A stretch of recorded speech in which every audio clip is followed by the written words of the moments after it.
Rusiya Krivoy Roga raket zərbəsi endirib. Bu barədə şəhərin Müdafiə Şurasının rəhbəri Aleksandr Vilkul məlumat verib. Onun sözlərinə görə zərbələr çox mənzilli binalara dəyib və yaralananlar var. Vilkul bildirib ki, hücum İskəndər kompleksindən buraxılmış 2 ballistik raketlə həyata keçirilib. Zərbə anını əks etdirən görüntülər Telegram kanallarında yayılıb. İranda etiraz aksiyalarının iştirakçıları öldürülərsə, Vaşinqton Tehrana qarşı çox sərt zərbə endirəcək və İran ağır bədəl ödəyəcək. Bu barədə ABŞ prezidenti Donald Trump deyib.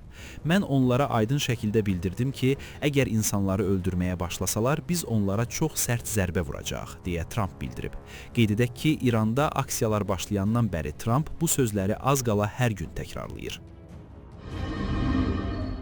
Güney Azərbaycan şəhərlərində geniş etiraz aksiyaları başlayıb. Bu barədə yerli mənbələr məlumat və videolar yayıblar. Zəncan, Urmiya, Xoy, Ərdəbil, Təbriz, Marağa və başqa bir neçə şəhərdə izdihamlı mitinqlərin baş tutduğu bildirilir. Mitinqlərdə azadlıq, ədalət, milli hökumət, ölüm olsun diktatora, Azərbaycan şərəfdir, bəsici bir şərəfdir, Azərbaycan şərəfdir, pəhləvi bir şərəfdir, biz ölməyə hazırıq, Babəkin sərbazıyıq kimi şüarlar səsləndirilir. Xüsusən Qərbi Azərbaycan əyalətinin Xoy şəhərində mitinqin gözləniləndən daha güclü və izdihamlı keçirildiyi bildirilir. İranın müxtəlif şəhərlərində dövlət bayrağı endirilir və parçalanır. Məşhəd şəhərindən sonra Qəsr Şirin şəhərində də İran bayrağı etirazçılar tərəfindən endirilərək yararsız hala salınıb. Şimali Xorasan əyalətinin Şirvan şəhərində etirazçıları qeydə alan şəhər kameraları sındırılıb. Hiddətlənmiş vətəndaşlar Sepaha məxsus avtomobilləri əziblər. Kuba türkdən asılı vəziyyətdədir. Bu barədə ABŞ prezidenti Donald Trump yerli mediaya açıqlamasında deyib. Düşünürəm ki, Kuba iflic vəziyyətdədir. Kuba böyük bir çətinlik içindədir, deyə o bildirib. ABŞ-ın Kiyevdəki səfirliyi Ukraynadakı vətəndaşlarına xəbərdarlıq edib. Səfirlik yaxın bir neçə gün ərzində kütləvi hücumun ola biləcəyini bəyan edib. ABŞ vətəndaşlarına hava hücumu xəbərdarlığı zamanı dərhal sığınacaqlara yerləşmələrini tövsiyə edib. Qeyd edək ki, bundan öncə Ukrayna prezidenti Vladimir Zelenski bu gecə Rusiyanın kütləvi hücum edə biləcəyi barədə xəbərdarlıq edib.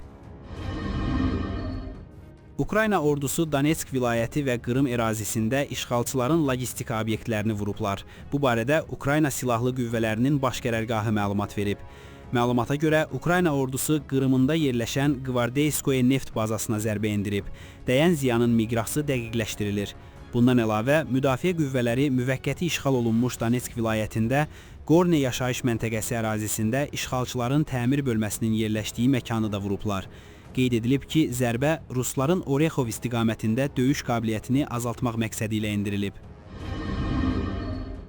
Beynəlxalq İnternet Monitorinqi Təşkilatı NetBlocks İranın paytaxtı Tehranda, eləcə də ölkənin bir sıra digər şəhərlərində internet kəsintiləri qeydə alıb. Şəbəkə məlumatları göstərir ki, Tehran və İranın digər bölgələri hazırda birdən çox provayder arasında əlaqələr kəsildiyi üçün rəqəmsal qaranlığa qərq olub.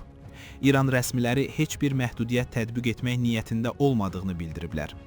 Qeyd edək ki, bir müddət əvvəl The Times qəzeti İranın ali lideri Ayətullah Əli Xameneyinin təhlükəsizlik qüvvələrinin etirazları yatırmaması halında ölkəni Moskvaya təxliyə etmək planı hazırladığını bildirmişdi.